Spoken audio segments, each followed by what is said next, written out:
most hands go up. And they're wrong. An average 5-star review, or 4.9 for that matter, it lacks credibility. People go, there's no way. Nobody's that good. You deleted the bad ones, or right, whatever we think might have happened, but we don't trust it. It came, and it might all be. Welcome to Give a Heck. I am your host, Dwight Heck, and for much of my life, lived my life in quiet desperation, wondering how I was going to pay the bills, take vacations, save for retirement, and one day wondering if I would get off the hamster wheel of life and have purpose. A life that most of society lives, which takes us to work, then home, then repeat, and pays us hopefully enough just to survive. The harsh truth that most live with more months than money and have no idea how to live life on purpose, not by accident. This ensures the mass majority are living not just financially broke, however emotionally and mentally as well due to financial pressures. In each episode, I will introduce you to thoughts, ideas, and guests that can help you to learn how you too can live life on purpose, not by accident. Last week, my guest told us that 95% of decisions we make are made automatically, outside of our conscious control. Then he told us that most of us spend our lives pitching to the other 5%. Today, he shows us how to stop doing that. Welcome back to the Give a Heck podcast. I'm your host, Dwight Heck, here to help you live life on purpose and not by accident. My guest is Patrick Vanderberg.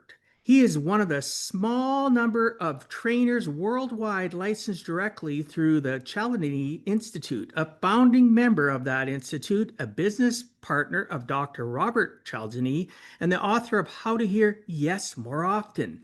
For 27 years, he has been teaching the science of ethical persuasion to professionals around the world. And there is not a word of gut feeling in any of it. It is built on close to 100 years of research. If you missed part one, go back and listen to it first, because he laid the foundation there, and we are building straight on top of it today. In this episode, in that episode, I promised you 3 things: the 7 universal principles of persuasion in real depth, the real-world cost of getting this wrong, and why he is so determined to get this into the hands of young adults before they walk into their first job interview. That is exactly what this episode is. No warm-up. We're going straight in. Patrick, welcome back to the Give a Heck podcast.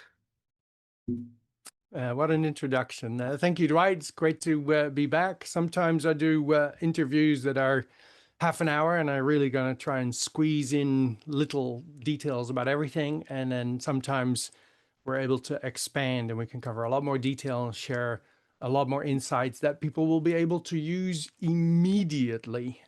So yeah. Oh, absolutely. If you came from part 1, you're here for part 2, you're in for a treat. Right on. Thanks for coming back again. So, Patrick, near the end of our conversation, you said something that I have not been able to shake since. You said people always want to know which is the most powerful principle, and that there is no such thing because it depends entirely on the situation you are standing in. Then you gave us 3 stages. I want to start there because that is the map we're following for the rest of this episode. But before we go there, I'd like you to roll off the 7 principles again, just so that everyone is working from the same list. Could you please do that? And then we'll get into the stages. Yeah, sure, no problem.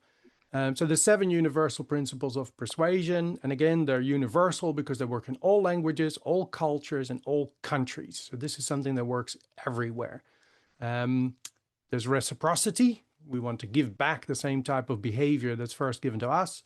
Liking, we like people that are like us and who like us and say so and cooperate with common goals.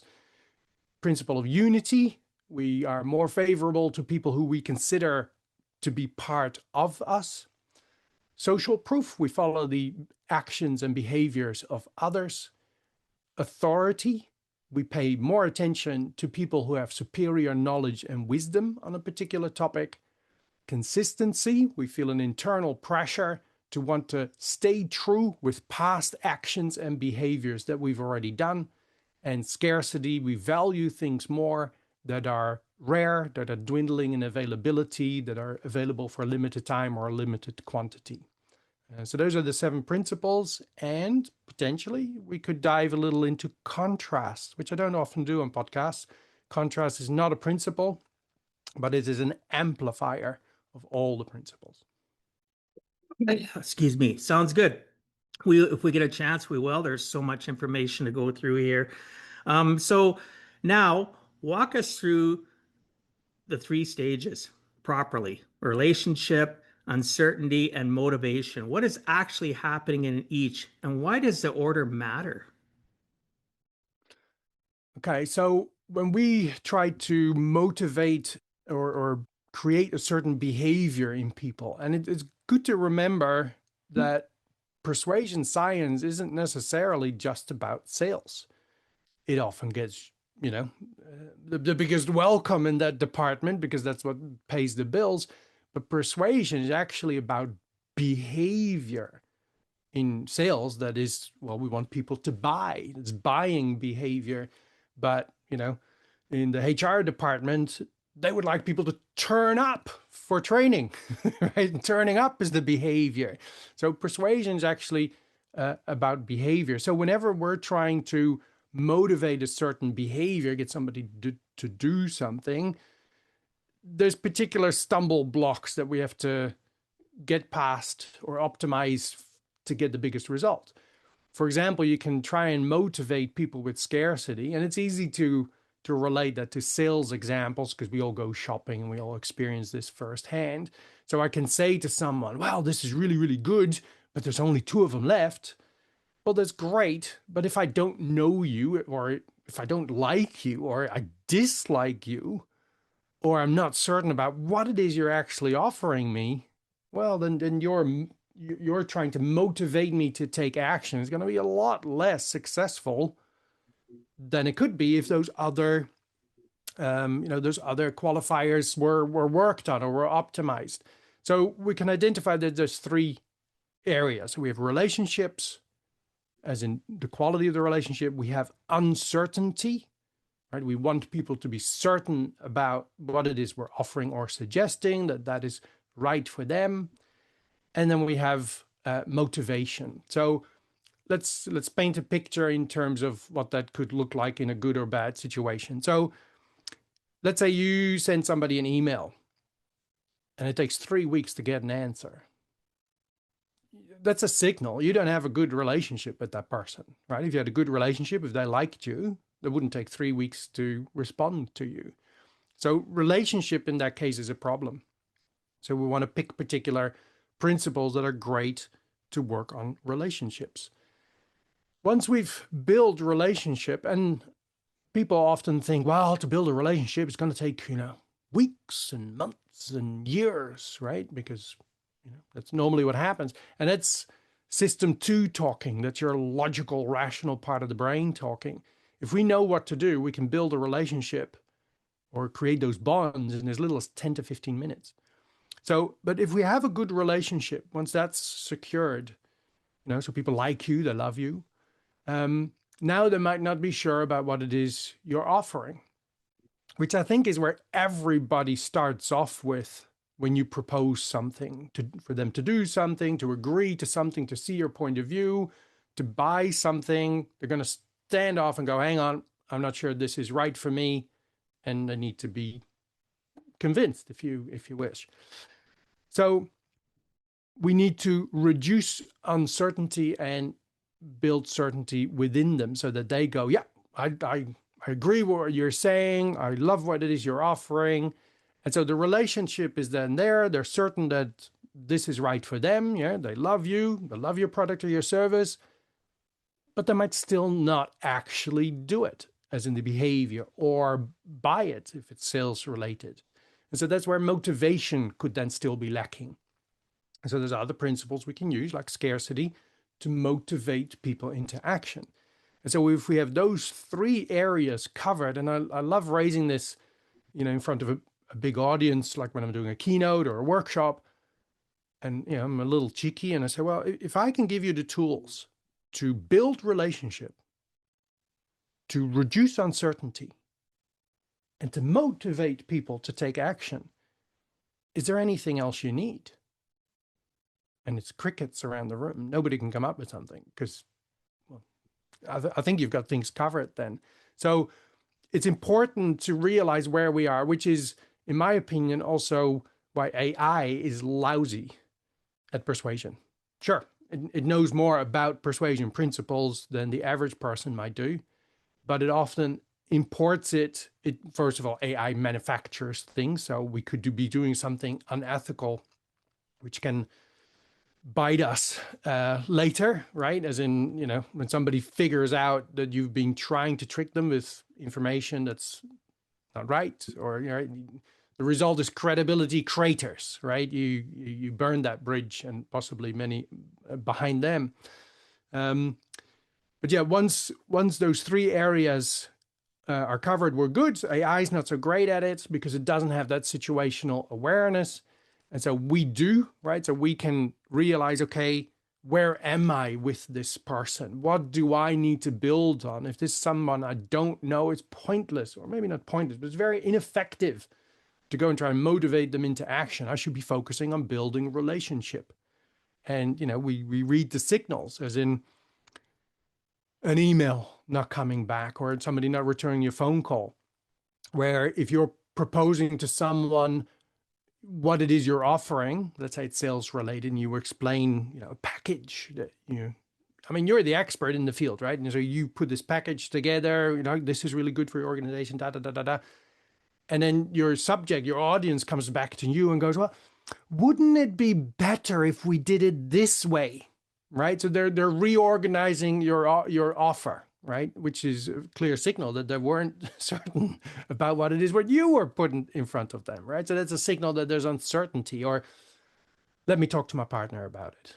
Or, of course, it's too expensive, right? Which is often a smokescreen objection. And in sales, we often say, well, you haven't shown them enough value. Well, I would say you haven't reduced uncertainty, because value is often a smokescreen objection. So we need to pick, where are we? What do we need to work on? And for that reason, there is no most powerful principle, because if it's not in the right area where you need to work on with that particular person in that particular situation, it's the wrong one. And so it's also a bad, as long as you realize it's okay. I have my favorite principles. I love authority, for example, but you shouldn't have a favorite go-to principle that you think, I'll just do this because that works often for me. That's wrong. You should read the situation first and then pick the principles you want to work with. And another often made misconception is that you don't want to use all of them, even if you could. Not every principle is in every situation. Dr. Cialdini would tell you that every influence situation you face, there's at least one principle there for you to use. And contrast is always there. So you can look what's there naturally in the situation and use that to your ethical advantage. But even if they all 7 were there, you don't want to use all 7 at the same time, because now it becomes too much information that is sort of, I guess, out of what you normally experience in a conversation. And people start getting a clue that, hang on a second, that this person is trying to change my opinion or persuade me. And even if that's done ethically, they might put the brakes on and step back a little bit. So let's say if you came with, let me give you some free information, and I really like the tie that you're wearing, and isn't it great that we're both part of this industry organization, and did you know that we've got 7 people just like you who used our services and we're happy, and I'd have somebody else introduce you, and do all of it in the same email. That's not going to go down well. So you pick 1 or 2, maybe 3, but probably more 1 or 2 principles that you use in that stage in communication with your client, and then let those principles do their work, because they're powerful. and there's no need to twist anybody's arm or do anything unethical. Watch what happens. So thank you for that explanation. So you talked about, I did catch that, and this is part of, I just want to emphasize this a little bit. Not all 7 principles are going to be utilized in every single case, right? But they can be used across the different stages, but in not using them sparse, not necessarily just throwing spaghetti at the wall and hoping it sticks, right? So use what needs to be used at the right stage, and sometimes though those different principles can fit in any of the stages though, right? Yeah. I mean, you could use consistency, earlier on. Consistency is also a motivator. But yeah, you're better off picking what you need depending on where you are. Sometimes you don't know where you are, as in, you might do, let's say, some YouTube advertising or, social media content that you're throwing out. Well, you don't know if the person that's going to observe that is somebody that knows you already, has been following you for a while, really appreciates you, has never heard of you before. So in that case, you sprinkle, as I call it, as in sometimes you do things to build a relationship. Sometimes you do things to help reduce uncertainty. And sometimes you throw some motivating content out there so that those people who might be ready at that time will now be motivated to take action. Oh, that's great. 'Cause I know that's something that people all wonder, right? You have to understand where you are in the process. Like you said, like I know myself with my clientele when I'm sitting down, if it's somebody that I've never dealt with before, even if they've been referred to me, anybody can say how great I am. They could have an email like you were saying, and they can have tons of testimonies in there. Most testimony, nobody's going to put a negative testimony in there. They're going to be people that have drank the Kool-Aid already. Like I'd say, they're already appreciating me. So if it's somebody brand new, I got to start at the discovery phase to even know where they are in the stages. Correct? Right? Yeah. Without Yeah. discovery, how do And you move forward? relationship is important. Yeah. If somebody doesn't warm up to you, then everything else is just going to be really hard, or you're just not even going to get to the end of a presentation. Well, I know, and I find with discovery too, though, people don't understand how to be a person that analyzes or looks or understands human behavior. And I'm not talking just from what they're saying, their body, how they're looking, how they're tense, are their shoulders up. Like I have studied and researched this for years, and when I'm having an off day, my discovery is off too, because I'm not literally, we talked about this prior, like communicating, listening properly before you speak. But meanwhile, are you a person that's thinking, oh, I want to say this, and you're really not present, right? Are you, part of discovery is understanding where that person's at. And maybe you don't want to go into one of those universal principles because you can see that, yes, it may be the next thing to do, but maybe they're not ready for it, and you need to learn how to defer. Does that make sense? Is that something that I'm correct about? Like you need to understand who you're communicating with, whether it's one or an audience, and maybe defer and not apply a specific principle. Yeah, it's better to use it at the right time. But then again, when we use persuasive information, and again, last week we talked about this, this is information that makes it easier for system one to make that intuitive decision based on a shortcut, which is what the principles are, a shortcut that's typically in their favor. Even if you raise something that, you could argue is not exactly at the right time, it's not going to be harmful per se. It's still truthful information. It's just not going to be as effective as if you'd first ensured that there was some relationship, some liking between us, and let's say uncertainty was reduced before you motivate somebody into action. And it depends on the experience that someone is going through either. Let me give you an example. So if I'm looking at, let's say, a landing page on a website, first, I want people to, and I think this is always funny to bring to people's attention. A lot of people think that if somebody clicks your link and ends up on your landing page, that they would then will look at everything that's on the page. They think they will all scroll. No, they won't. Lots of them. You'd be horrified. How many people will click that link, end up on your landing page, see what is above the fold, which is what's called what you see without scrolling. It's like, from old newspaper days, right? Before you opened it, whatever you saw was before the fold, and now it's above the fold. And so based on what they see there, they will now make the decision to start scrolling or not. And lots of people will go, nah, not for me. And they close the website again, gone, right? And you paid some search engine $5 to get them there, and they've just spent half a second on your site and they're gone. So a big mistake we see on websites, for example, is that this area above the fold contains no information that appeals to the primary decision-making part of the brain to make a quick, easy decision about it, that it's worth it to even start scrolling, right? And so we might have an image there to put somebody in the right state of mind about, how do we want them to feel to be ready for our message. That might be the motivator to actually be bothered to read the headline. And that headline, its function is to pull them into that one little paragraph where you say what it is you do. And maybe there's some other elements above the fold that are giving me system one type of information to actually decide to start scrolling. And then once I start scrolling, now I'm confronted with the first thing you're going to tell me.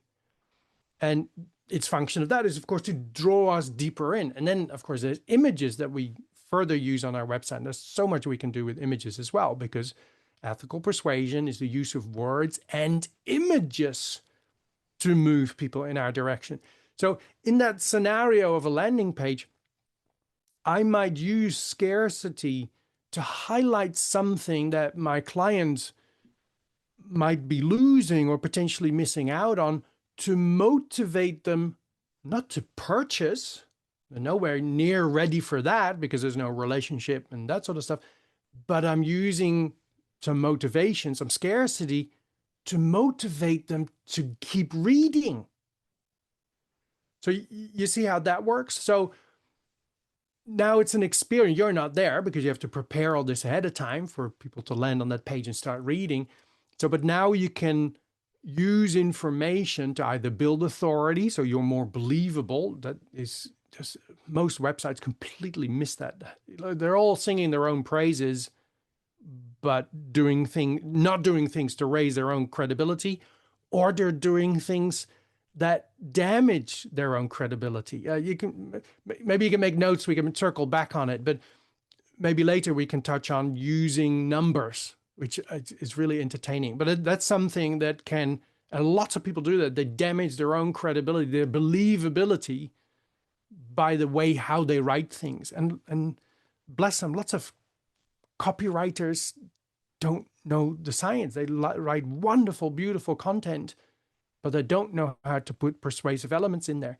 And web designers, they make beautiful pages, but beautiful doesn't persuade per se. It's expected, right? If we have an old-fashioned looking website, we go, wow, goodness, if your website looks like this, well, then probably your processes aren't that up to date either, right? So we immediately judge based on how our website looks, which is similar actually to how we dress.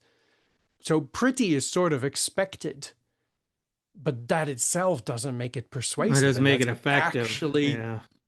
That's actually the job that you were hoping your web designer would help you with. And 9 out of 10 times they just, they grab a template or elements from a template, and that's how testimonials end up somewhere halfway down the page.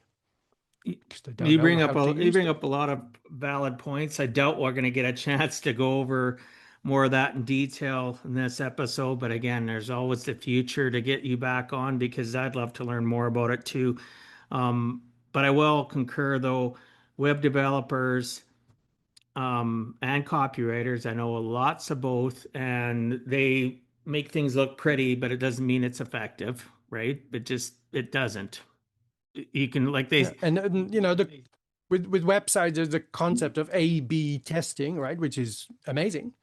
But when you go, okay, well, let's try if this button works better if we make it green. Right now you have to, of course, make two versions of the same page. And now you're going to have to sit back for 2-3 months to gather the data. And then you work out, well, was that A/B test that we, came up with, was that successful? Did it improve our results? Well, your click-through rate, how long they stay on the page, do they go to any other pages? Like I have the analytics of mine, and yeah, even my own page, the last person that it's gone through evolutions. Just in the last 6 years, I had it redone again, and I look at the analytics of it when I'm running something, or I've posted something, or I've done different things, been on somebody's podcast, getting interviewed, and I see a spike. But then I look at how long are they staying? Are they clicking anything else? And it's a work in progress because of the fact that I'm not an expert at it like you, understanding all that. And when you said testimony, and then we're going to move on, my testimonies, they put them there toward the bottom. And I'm thinking, nah, that's the wrong place to have it. It should be up top. But it is what it is. We're never going to get through the rest of the information if we stay focused on the website too long. So, well, let me give everybody one little tip they can easily implement. Absolutely. Right? So when it comes to that area above the fold, and I'm not saying that this is right for every website, right? I mean, there's no one approach fits all scenario, but often at the base of a website, people put awards that they've won. Oh, we got certified in this, and we got an award with that, and we're a member of this and this association. Those are authority elements. They're persuasive, and they're all the way down the bottom. People put them in their, their email signatures as well, which I think is a good thing. It's hard to put something at the top of your email. But if you put that above the fold, that will be a persuasive element, as in, oh, wow, they won an award from such and such an organization. Obviously, well, they thought they were good, right? Based on that, maybe I should pay attention to that. That's a shortcut. And the same thing are testimonials. And I'm not saying put a whole wall of testimonials on the top, but you could have, a particular, a phrase out of a testimonial that you want to highlight. As in, somebody recently did a certification course with me, and I got a whole testimonial. It was beautiful. And the end was, it was an absolute game changer, right? So I could use, it was an absolute game changer as the one piece, the one phrase out of the testimonial. And I could put that on my area above the fold with the name of the person with it. If they were from a company, their company name, because it gives a little bit more authority, especially if it's a company we all know. And ideally, a little picture of that person, which gives it more credibility. But that would be an element, a social proof element, that would go, well, if that person was impressed with their service, maybe I can't go too far wrong paying some attention to this. Let's scroll. Yeah. Right? And yeah, they'll spend more time there. Well, thank you for that comment to help people get started on whether or not they need to do some work on their website. It's a good indicator if anything that Patrick's been saying and you're going, I don't have that. I do have that. That's good, but I could change that, and maybe reach out, hire Patrick, and get your website redeveloped, because I know I have to do work on mine as well. But we're going to go into, you talked a little bit about whether or not a person, so we're going to go into the relationship, your stage one. In regards to, you said if they do not like you, it's going to be a lot harder for them to do anything, right? Or if they don't even know yet if they like you. Which of the 7 principles do you reach for when a relationship is not there yet? And how do they actually work to help that? Sure. So relationship building principles are reciprocity, liking, and unity. Shall we dive into each of those? Sure. Okay, so reciprocity, we've all heard the word, we all know what it means. And goodness, you might have read Dr. Cialdini's book. And what I'm confronted with often is people go, oh yeah, Reciprocity, you know how that works, right? You help them and then they help you back, or you give people stuff and then they give more business to you. And that's in essence correct. But then when I look at their brochures, their web pages, listen to their sales pitches, they're not using any of it, right? The fact that you know it doesn't mean you actually know it, as in what's involved. Then it doesn't mean that you actually use it. And even if you use it, it doesn't mean you use it in the most effective way. So you're still losing out. So even if some of this sounds half familiar, let me slap you awake, you might not actually use this. So maybe lean in and pay attention. So reciprocity works because we've been trained from very young that it's rude to take things from people without giving in return. We have nasty names for people that do that. And we are also relatively quick to judge other people that take from us, but don't give in return. And because we're so quick to judge other people, we want to make certain that when other people give a kind behavior towards us, that we reciprocate that behavior. It's like there's an emotional bank account that goes out of balance because you did something nice for me, and now I need to do something else to put that bank account back into balance.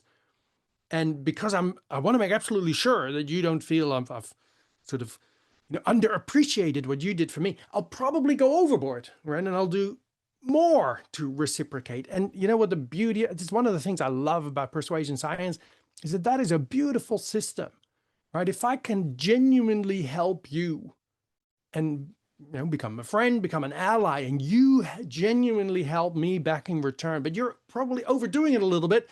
Now I feel indebted to you again, right? And so the circle just keeps going. We keep helping each other. It's beautiful. It's brilliant. But from a compliance perspective, people are more likely to say yes to another person if they feel they owe that person something. And so the question that we need to go into a situation with, especially if we want to build a relationship, is asking ourselves, how can I help this person in a genuine way? Not from a, what can I come up with so that I get an immediate response, right? So that I get reciprocated immediately. That is the, a bad angle, I think, to come at it. It should come from an angle, how can I help this person, right? This person is looking to buy, I don't know, a motor vehicle, right? How can I help that person in that journey, regardless if they dealt with me or not, right? When you're the organization that's helping people to achieve their goals, they feel indebted to you, and it'll help you when then later you come with your persuasive appeals. When you go, hey, we've got an information evening about our motorcycles or our cars that we're selling. Come join us. Well, the fact that you've been really helpful to me already, I feel now indebted to you, and I'll be more likely to say yes to you.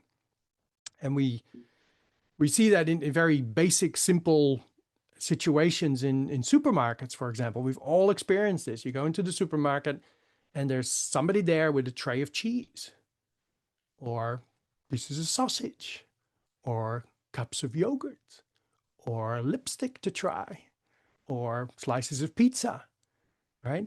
And when we're presented with that tray of cheese, most people honestly think that taking that piece of cheese does not change their behavior. But the research is very clear. You give things away, things come back to you. And what I find hilarious is that it doesn't matter if you don't like the cheese. You buy more of something else because it wasn't about the cheese. Reciprocity is not we give the cheese back. No, we give the behavior back. You were nice to me, offering me a piece of cheese, right? And now I need to be nice to you. So even if I don't like the cheese, it doesn't change the behavior. I'll buy more of something else. And the data is very clear.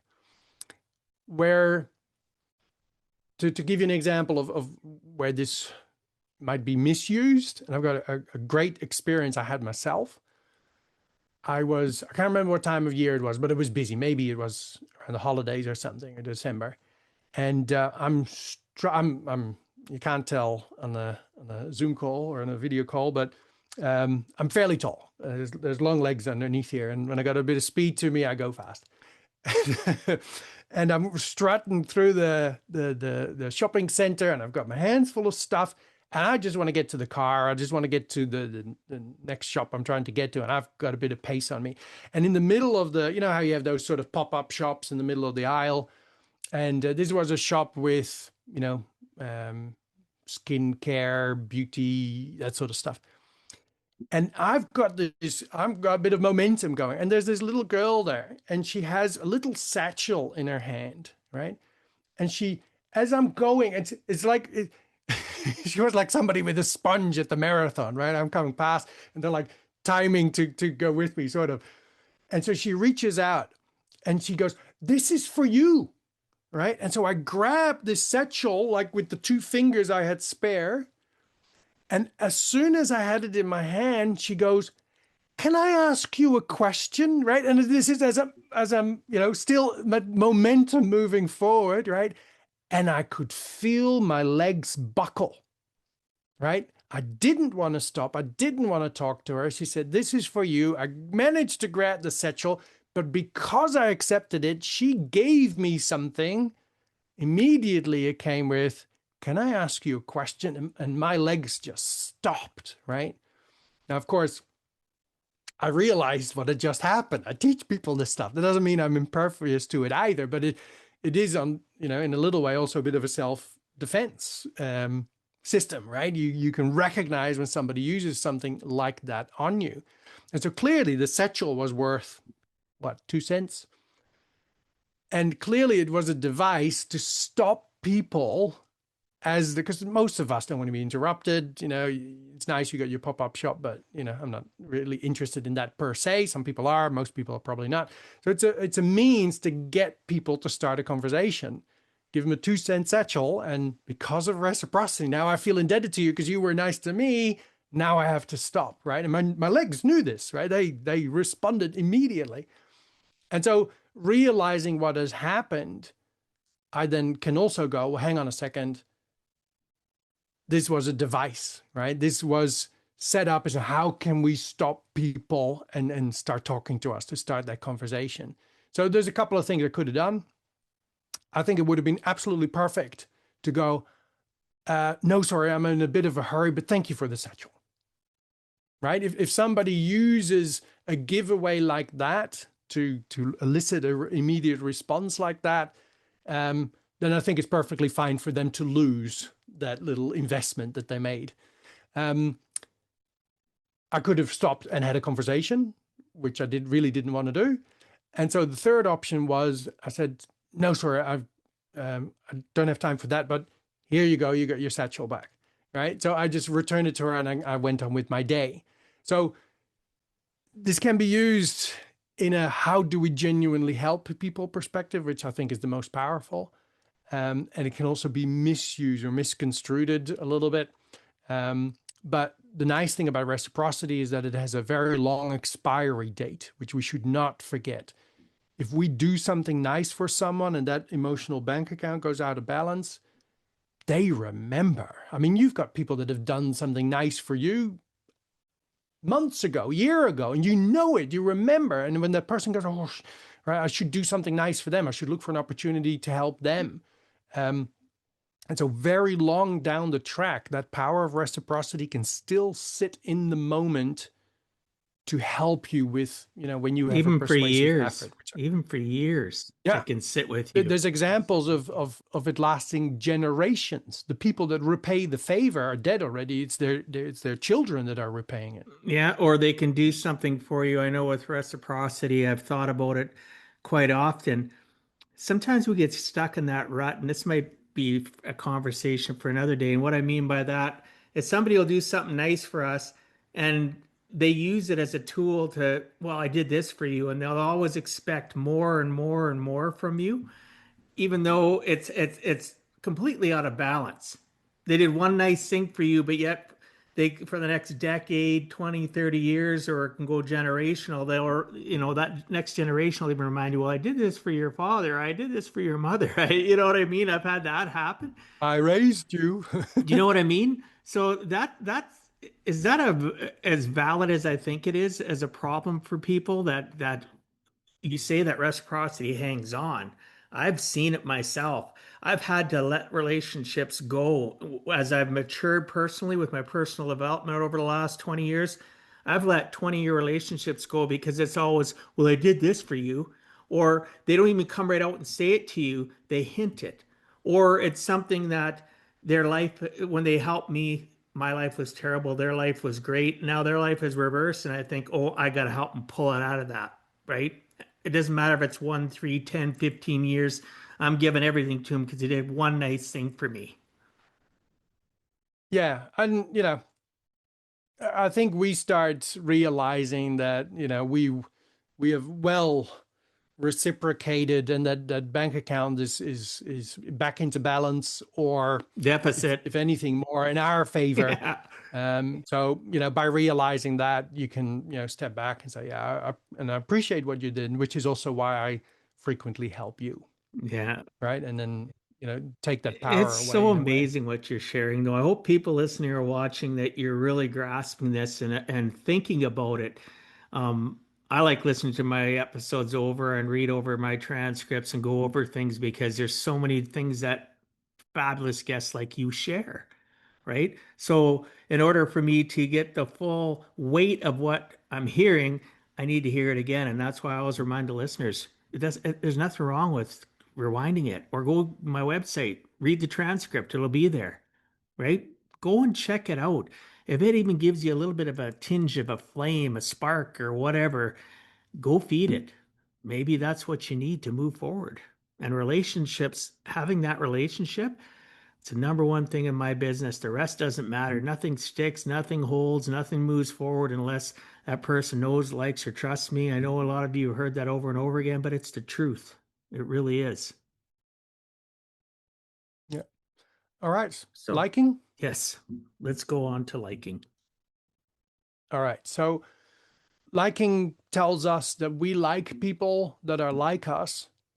We like people that like us. And we like people that like us and say so. That's sort of an entertaining way to highlight 3 points. We like people that are like us means similar to us. We like people that like us. Well, that's pretty self-explanatory, right? But opposite of what typical sales trains, right? Sales training typically teaches, if you're trying to sell me your product or service, then you should do what you can so that I like you. You should be likable.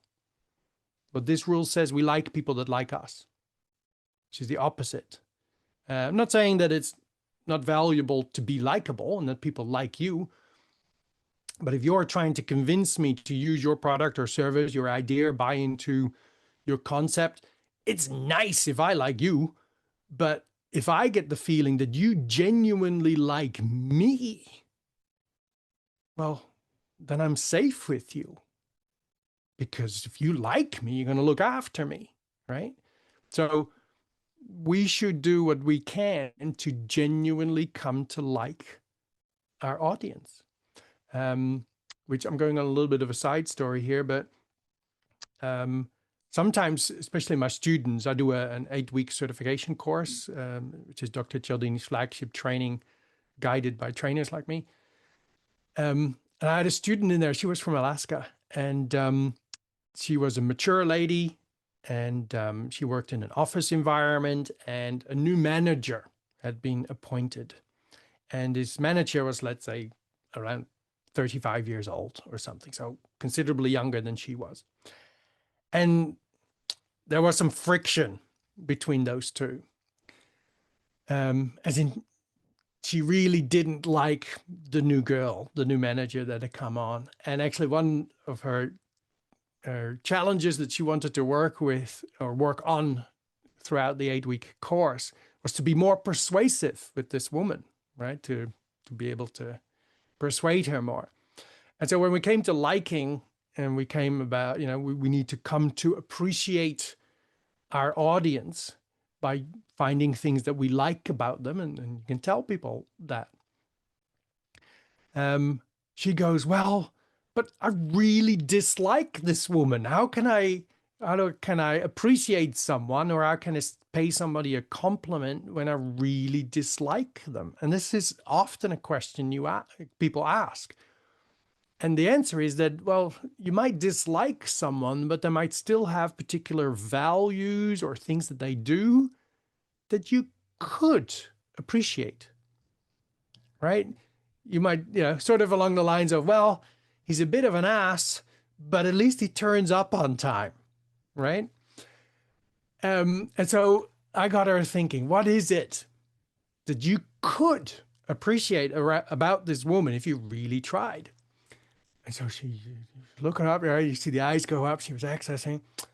Well, I suppose she does make excellent reports. Okay, right? So, all right, week goes by, and so next week we've got our group video call again, because we focus on the practical application, build people's confidence and how to use this stuff. And so she's glowing, right? The video camera goes on, and she's like, you could see that there was a story just itching to come out, right? She's, have I had a week, right? She sort of started. And she said, well, I was really uncomfortable because I really don't like this girl. But, last week we talked about trying to pay her a compliment, seeing something that, we can appreciate about her. And as I told you, I did like the reports that she produces. They're very good. And so, she came into my office, and, it was so hard for her to make a compliment, I can just imagine. And, but she pushed through it, right? And then, so, well, I have to say, right, those reports you do, they're really good. And she says, it was amazing. It's like the relationship defrosted. She says, it's only been a week, but I think we're starting to like each other. Right. And so this was just so powerful. And it's one of the things I often, in my podcast as well, when I talk about liking, it's what I encourage people to do at the end. The next person that you bump into, pay them a compliment, a genuine compliment, but anything you could compliment them on. You might have parked your car because you were listening to this in the car, and you're going to be in the elevator of the parking garage. You're going to be in the elevator with a stranger. Look for something genuine. Pay them a compliment. Nice bag, like the tie, nice earrings, or nails. I appreciate somebody spending, making the effort, as in ladies making their nails look amazing. And I pay those. Oh, nice nails. And you should see in the smile that appears, and the shoulders go back, and it's someone noticed, right? But genuine, right? Watch what happens. It's a great thing to do. But yeah, so liking, similarities help a lot, right? Do we have things in common? What I like doing in a keynote or a workshop, when I cover this, I say, who here loves riding motorcycles? Right? And if there's 100 people, maybe 5 or 6 hands go up. Right. And I look at them and I go, we are already good friends now, aren't we? And they all nod. Right. We know more about each other now, and we like each other more. And there's a great piece of research on this that I like.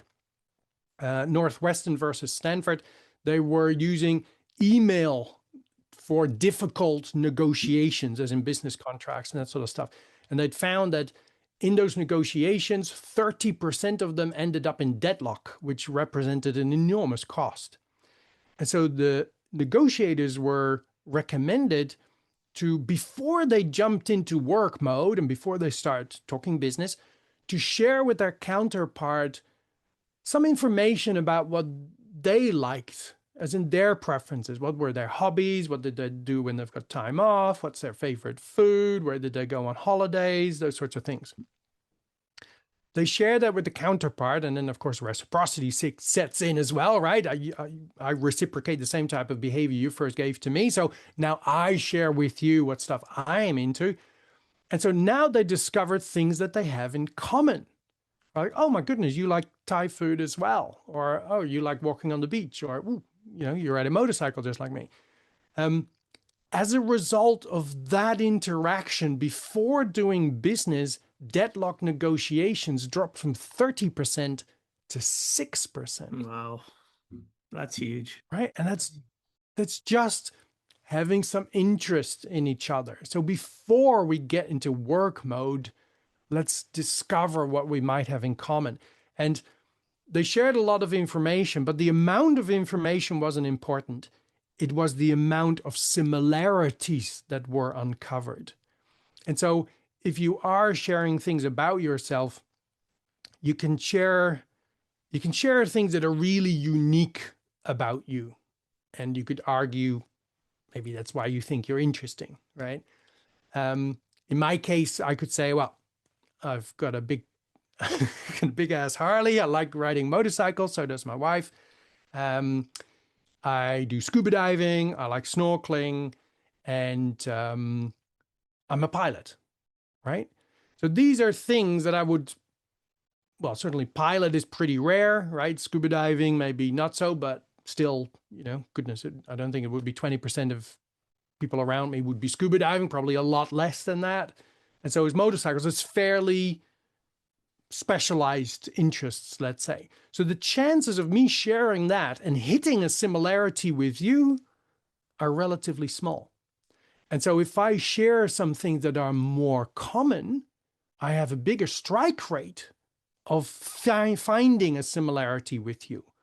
As in, I like being outdoors. I like pitching a tent, but I hate hiking. Like walking on the beach, right? Love traveling, love Asian food, anything between Egypt and Japan. I'm typically happy, right? And so these are things that I have a bigger strike rate of you going, oh, Indian food. Yeah, love that. Or, right, anything in that zone that fits. You probably like going to the beach as well. There's a reasonable chance you like pitching a tent and going camping.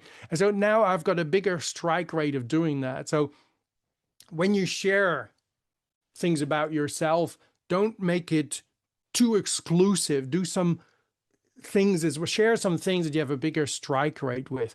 Having said that, if I uncover, and it happens more often than you'd imagine, but if I share that I'm a pilot and somebody, so am I, right?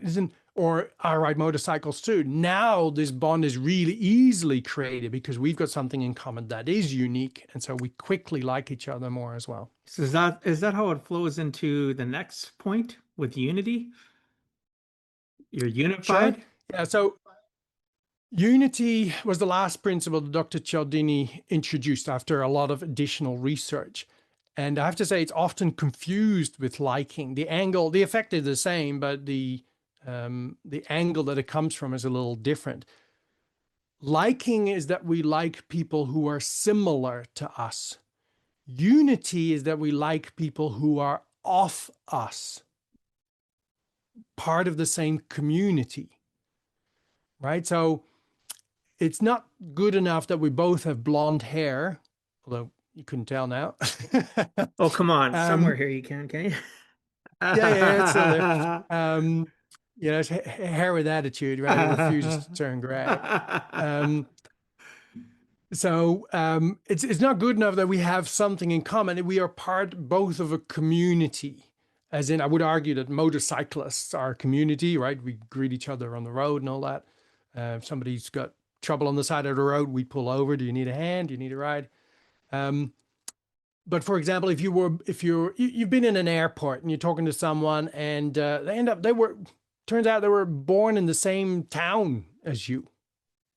They're still a perfect stranger, but for some reason, you got all this familiarity all of a sudden, right? And you favor people more where you have that unity. Now you can also create that with people that you don't, let's say if you didn't come from the same area, which is localism, or, there was no community that you're really part of. There is a way to activate unity, and that is co-creation. If you work together with people, then you form a unity bond between you. And that means there's more favoritism, there's more forgiveness. And I can give you an example of that's how that goes with team management. So let's say you've got 5 tasks that you would like to get done. And so you could go to 5 of your team members and go, oh, Sally, can you do this thing by Monday? And I can go to Bob and go, can you do this by Wednesday? And I can go to Sally and could you do this by Thursday? And I can give everybody a job to do and you probably get the work done. But what you failed to benefit from is that there was an opportunity there for co-creation.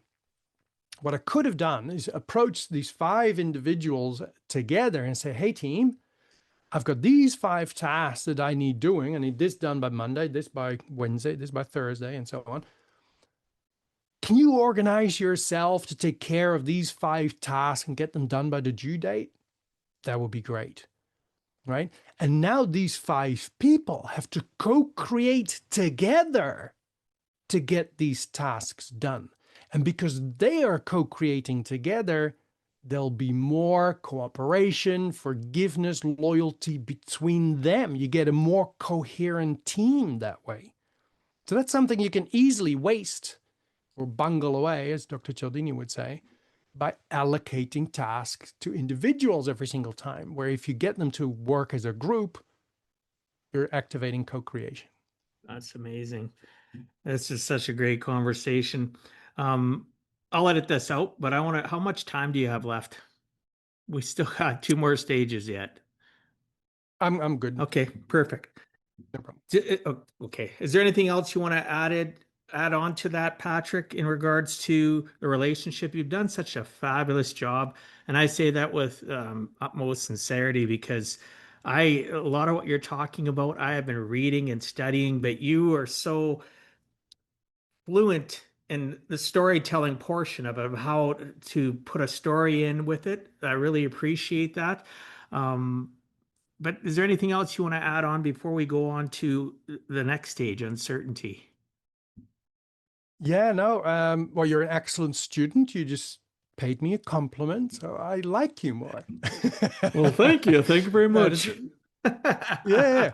Yeah, no, so yeah. I mean, what people do need to realize, and I love sharing stuff and I love sharing value. Well, you're good at it, though. Love you're very good at it. And I mean that, like, you're very good at doing what you do. You wouldn't be where you're at if you weren't. So thank goodness. How many fake people are out there coaching that shouldn't be coaching? And you've proven to me already with now our second conversation that you are where you need to be. So good on you. Thank you. You're welcome. Appreciate that. What people do need to realize, though, is that, I mean, to do certification training with me, it's about a 20-hour investment. It's not like a university course, but it does take a lot more time than we, of course, have. This is not a course. And whilst I can touch on things and I love to share a strategy, and I love it even more when you and I get feedback that people actually use this and go, oh my goodness, that was amazing. The relationship is defrosting, or whatever the feedback may be. Oh, I landed the deal with somebody in another country that I normally never land just because I use this one idea you gave me. I love hearing that feedback. Yeah, leave a testimonial. Let us know, but also realize that people forget 90% of new information within a week unless there's follow-up. And so whilst it is wonderful you're here, if you don't learn this properly, if you don't do some formal training in this, you're going to have so much success that is still slipping through your fingers. But hopefully what you're hearing today is, wow, this is not actually that difficult. It's actually rather fun. And this doesn't go against your own principle or damage your own integrity. And that is what I like about what I do. I know, mostly I teach this for sales, and people that have done sales training before, other courses, they go, you know what, I've done a number of sales courses. I don't use any of it because I don't like treating people like that, right? And so the boss is investing all this money and it's all being wasted. First of all, I often forget because it's a one-shot effort. weekend of learning, one day, one keynote. So they lose a lot, but then actually actively don't want to use it. Where this stuff, it's ethical, it's just raising truthful pieces of information to the surface. And I can see it in the room. Everybody goes, well, this is simple enough. And I like this. And the fact that it works at work, but also at home, I mean, that's just another reason to pay attention. So yeah, it's a lot of fun to teach this, but I do see how much time and resources are wasted, and success is not realized. Competitive advantage is handed over to competition by people not knowing and not having the application skills to use this. So for goodness sake, get excited, use this, let us know.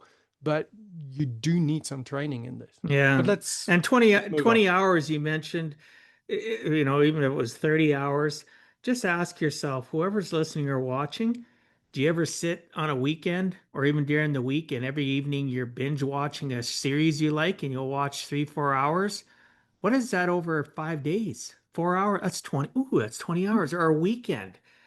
You owe it to yourself to invest in yourself. It doesn't mean that I'm against you having entertainment, but there's a time and place for you to buckle down. And if you have any excitement about any of this, take that next you took the first baby step. You're listening to this now, second episode. Take the next baby step, right? Reach out to Patrick, check out his website. I'll make sure we discuss that before we wrap up. Again, it's in the first episode as well, and where you can find him.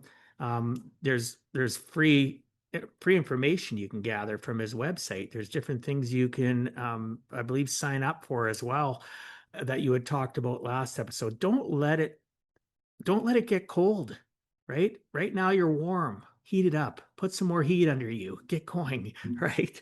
Don't let yourself become an icicle and just stick where you're sticking, right? You're here for a reason. And let's move forward.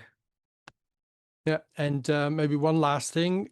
Any skills that you learned, especially for business in the past? Imagine something you learned 7 years ago about how you should conduct yourself in business. What you learned 7 years ago is completely outdated now, right? Where persuasion science, that's been around since the dawn of time, right? It's not going to go away. And in fact, it gets more valuable because our brains don't change, but our environment is changing. And this type of information is becoming more and more important for people to make their decisions. And so this is a skill that doesn't go out of date. It grows in value. So yeah, incredibly important. But let's go move on. Yes. So we're going to go on to stage 2, uncertainty. You said once the relationship is there, once people like you, uncertainty becomes the problem. They still are not clear that what you are suggesting is actually a good idea for them. So which principles are built for reducing uncertainty, and what does using them well actually look like? Okay, so the principles that help us a lot, your go-to principles, are social proof and the principle of authority.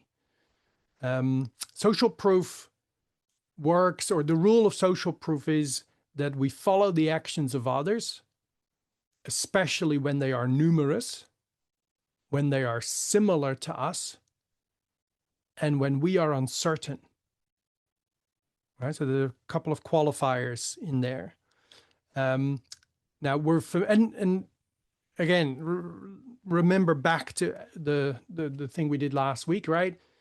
What we're trying to do is uncover information that appeals to system 1 of the decision-making brain, things that qualify as a shortcut, right? A shortcut to a quicker decision. Instead of going away and researching this and hitting the library and doing workshops to know all about this stuff, there are particular shortcuts that help us make a quicker decision. And these are the shortcuts that help us realize that I'll probably be safe with this decision. So that's where social proof fits in. So we follow the actions of others, especially when they're numerous and similar to us and we are uncertain. So this is why testimonials are so important and so powerful. 98% of online shoppers say that detailed online reviews and testimonials are an important factor when deciding on what and where to buy, right? And what I'd like to highlight, we can venture in that a little bit, is that we're detailed, right? If you ask someone to leave a review about your product or service, it's okay to ask them if they can put some detail in that review, because if it lacks detail, it doesn't feel so genuine. And we do have to realize that testimonials and reviews are probably the most falsified piece of information. And our audience also knows that. When they, sort of first came into prominence, people trusted them a lot more than they are now. I mean, there's websites where you can ask people to do a task for a few dollars, and you can get people to record video testimonials of them loving your product, and they don't know who you are, don't know your product either. So it's very easy to be tricked by testimonials, and our audience does know that. So if you get a testimonial from someone, ask them to put details in it, because if it lacks details, people don't trust it as much. What is interesting about testimonials, while we're on it, what do you think are the type of testimonials or reviews that are most read, Dwight? The one-liners. It's not, they don't have to put any effort No, into it. I don't know. Good question. the bad ones. Oh, the bad ones. So the like bad reviews. on Amazon, when I go and hit the 1 star and I read those, even though there's 8,000 5 stars and there's 100 1 stars, I go look at the 1 stars. Is that what you're talking about? That's right. We want to know what's wrong with this place, right? And so we're more attracted to the bad reviews than the good reviews. And so interesting thing to think about is so these bad reviews have a lot of pull, right? And so what's important is, what do we do with those bad reviews? Well, I mean, we all get bad reviews. I mean, we're not infallible, right? We all make mistakes. Sadly, sometimes people have a poor experience with us. And I think often, let's say a 1-star review is a little bit harsh for, the little mistake that was made. But sometimes, people, well, they just want to hurt you a little bit, right? And they give a 1-star review. But it's a blessing in disguise, as in, we know it has a lot of attraction. People are going to look at these. So you have a unique opportunity to do something with that. And the one thing you don't do is not respond. Because that's like, as in, you're sort of agreeing with it, you're admitting to it, right? No defense sort of a thing. And so that's a bad thing to do. So we definitely want to respond. But what you can do, what's important is, how do you respond? What do you put into that message? Well, we want to put some persuasive information in there that appeals to system 1 of the decision-making brain. That's what we want to do. So let's imagine a restaurant, and somebody, something went wrong and had a bad experience and left you 1-star review. You could then reply in that review something along the lines of, we're sorry to hear that your experience with us, was not as you hoped it would be. And, this also saddens us, because we like people to be happy. It's certainly not common, as you can see from the 731 5-star reviews that we currently have, right? We hope we'll have another opportunity to rectify this in the future. If you come see us again, please, let us know and we'll look after you, something like that. So what I've done in there is I've used the power of the 1-star reviews attractiveness, that people will be reading it, to put in front of you some persuasive information that 731 people have left a 5-star review. So I've pulled in social proof that despite this one person having this experience, or maybe having had this experience, the vast majority of people have an absolutely lovely time at our restaurant. It's excellent. And whilst we're on reviews, which is also a great discussion, we have a certain amount of stars that we can get, right? Now, I want my students and people that hire me for a keynote or a workshop, I want the company to be absolutely delighted with what happened, and I want them to leave a 5-star review, right? I think that should be always our goal. But when it comes to the average review score that we get as a result of all the reviews that we have, what would you like your average score to be? We're not going to get an answer today, but normally if in a room, if I ask who here would like to see their average review score to be 5 stars, most hands go up. And they're wrong. An average 5-star review, or 4.9 for that matter, it lacks credibility. People go, there's no way. Nobody's that good. You deleted the bad ones, or right, whatever we think might have happened, but we don't trust it. It came, and it might all be genuine, right? It might have come from you doing an absolutely amazing job with every single person that left a review, but the end result of that average score for your business, your restaurant, whatever it is, nah, I don't buy it. It's not actually that persuasive. The most, if there were, well, I might ask you, I'm not trying to set you up for failure, but what do you think is the most optimal range for an average review score? 3.8 out of 5. It's a little bit higher than that. The average review score range that's in a study was shown to be most effective is 4.2 to 4.7. What that means is that above that, it lacks credibility. We go, I don't know if that's truthful, right? Where 4.7 down to 4.2 has credibility, and it's typically still high enough for us to want to deal with you. If it's less than 4.2, it has credibility, but it's now getting a little bit lower, and we are now more hesitant to want to deal with you, or we don't want to deal with you. So if you're sitting on a 4.9 or a 4.8 average review score, and you get a 2 or a 3 or goodness, a 1-star review, it might be a blessing in disguise. If you're pulled towards that 4.7, you're basically exactly where you want to be. It's got credibility, it's believed, right? And it has the power to pull people towards you. So just to reiterate, so if you had the 1-star, that's a good thing, because now you can not necessarily defend yourself, but you can explain, oh, it's unfortunate you've gone through this. There's 537, 531, whatever, 700 reviews that were all positive. So you have that side of it.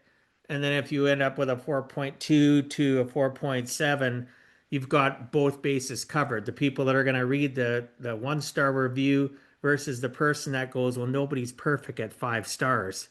But this person may be better because they're only at 4.2. There's some reality there. There's some realness. Is that correct?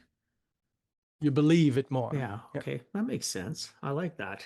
I never ever thought of that a 1-star review would be a good thing, or that too many 5 like all 5 stars would be make it so that people wouldn't think I was credible. I always thought personally that it would make, like I'm a superstar, I got to go to this person or I got to use their service.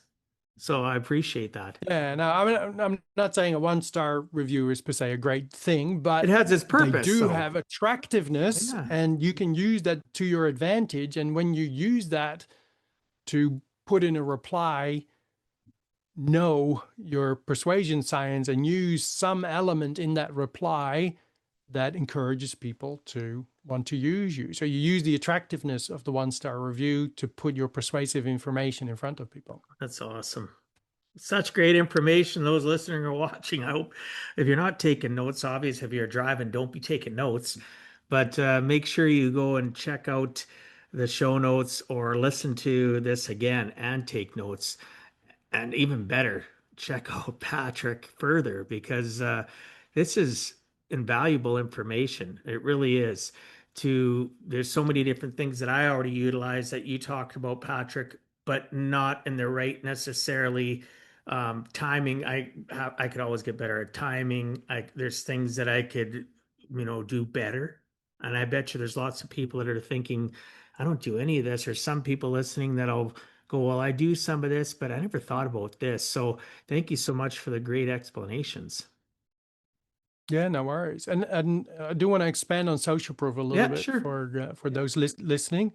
So testimonials is just, I mean, if you use testimonials in your business, great, right? I mean, most businesses, I would hope, have discovered that testimonials are powerful. And the reason they're powerful is because they tap into one of the principles of persuasion. But they're only one strategy out of probably a dozen strategies that use social proof, which are equally, if not more powerful than testimonials and reviews, and you might not be using any of the other ones. So if you think, wow, testimonials are important, I couldn't imagine taking those ever off my website, then realize there's probably 11 other strategies that you're not using. So one thing we need to realize with social proof, I had that sort of rule, right? We follow the actions of others, especially if they're numerous and similar to us and when we are uncertain. Similar to us. I just want to zoom in on that. So let's say you're doing a sales pitch to someone, you're doing a presentation somewhere, and you want to inject some social proof. So you're using testimonials to bring that to their attention. Now, you might turn up with the 5 testimonials that you really like, right? And they're a collection of different people. They have different ages. There's men, there's women. There's different ethnic backgrounds, right? Skin colors, religions even, right? You have a collection of those. Let's say 5 that you really like. And so you're doing your presentation, or maybe you have a pitch deck that you show and you feature some of those in there. And that's great. That's good. That's social proof, right? You're showing that other people like them, as in people that are needing these services or products, that they are using you and are happy, right? So that's social proof. That's good. But similarity is what we call an amplifier. So imagine that you're going in to pitch to someone who is, I don't know, a mature Asian lady who is a company director. It's got her own business. You could turn up with your 5 testimonials, which are widespread, whole heap of different people, including young men and different type of people. But if you have a whole battery of testimonials, because you've been in business for a while, you've been collecting these, of course, you could be a detective of influence, and you could go and look for testimonials that you have of other mature Asian ladies who run a business on their own. You can start to feel this, right? If now you're pitching to this person and you're sharing 5 testimonials of other Asian women who are mature and run a business, as in director of this, CEO of that, you can feel it, right? Instead of seeing the 18-year-old boy and the 20-year-old girl and the mature guy that runs a business on his own, which is still social proof, still nice to know. But when you see people that are very similar to you, you feel it more, right? You go like, well, these are just like me. And that amplifies social proof. That makes sense. So you can amplify its effect by paying attention to how you could use genuinely similarity when you're sharing social proof. That's excellent addition. I like that. You're basically targeting instead of having a scatter effect like a shotgun, because a 20-year-old boy isn't going to relate to an Asian businesswoman. She's just not going to care, right? So, well, a little, but it'll hit harder when you go like, wow, these are just like me. It's like you can be, you can be a surgeon that fixes people's knees, right? But and I know these surgeons are out there. They say, I'm a surgeon that fixes the knees of football players, right? Now, if you're a football player, right, and you've got a problem with your knee, you're going to be a lot more attracted to that individual than all the other surgeons who can do exactly the same job but didn't identify that they, were working on that similarity with you. All right, authority next. So authority means that we follow the advice of people who have superior knowledge and wisdom compared to us. And it makes sense as well, because we can't know everything, right? We can't be an expert on anything. And yeah, if there's someone in the room that knows more about this stuff than we do, we're typically safer. We're better off doing what they're saying or what they're doing. Now, we all have expertise and knowledge, right? If you've been in your business for a period of time, you know your stuff. So from a point of view, you are an authority, you are an expert, you're a specialist in this area. But the problem is that, and I see a lot of people do this, when you're face to face with someone, you've lost the opportunity to explain to people why you're so good at your job and why they should listen to you. Right? Imagine, you met me for the first time and I go, "Hi, my name is Patrick. Let me tell you the 35 reasons why you should listen to me today." Right? Your subconscious is going to go, "You're full of yourself." Right? You're going to lose authority, which is what you were trying to build. You're going to lose authority and you're going to lose on liking. Right? You've lost the opportunity to sing your own praises. And so luckily, there's a number of ways how you can do that in a socially acceptable way. And one of those is to have someone else introduce you, as in to have someone else introduce you. And so how can you do that? Let's say if you're going to, a conference or something and a speaker comes on, right? When I step on the stage, right, I normally get introduced. Right? As in, all right, everybody, you're in for a treat. We've got Patrick coming, blah, blah, blah, right? And then they raise my authority so that when I start to speak, people lean into that information more, right? They process it with the gravity that it deserves. Now, you can fail to do that. You can turn up to a meeting with someone and you hope that you might have 45 minutes with them. And hopefully throughout that presentation of yours, you might reach a point where they realize, hey, you know what? This person knows their stuff, right? They're a person I should be listening to. So from that moment onwards, they will process what it is you have to say with the gravity that it deserves. But before they get there, they're not. Right? So you could be wasting all that effort. And, sometimes you're presenting to the big picture person, right? And you hope you've got 45 minutes with them, but after 6 minutes, they go, "Thank you very much. We've heard enough. We'll get back to you," right? And you didn't even get there. So you can waste that opportunity for people to listen to you with the gravity that it deserves. So the strategy you can use is to be introduced before you meet someone. So you can either have somebody introduce you, or what you can do, let's say if you're doing a meeting, you can send ahead a letter of introduction. Send an email and go, "Hey, really looking forward to our appointment tomorrow at 10:30. Look forward to seeing you in your office. I've attached a PDF with a little bit of background information about me.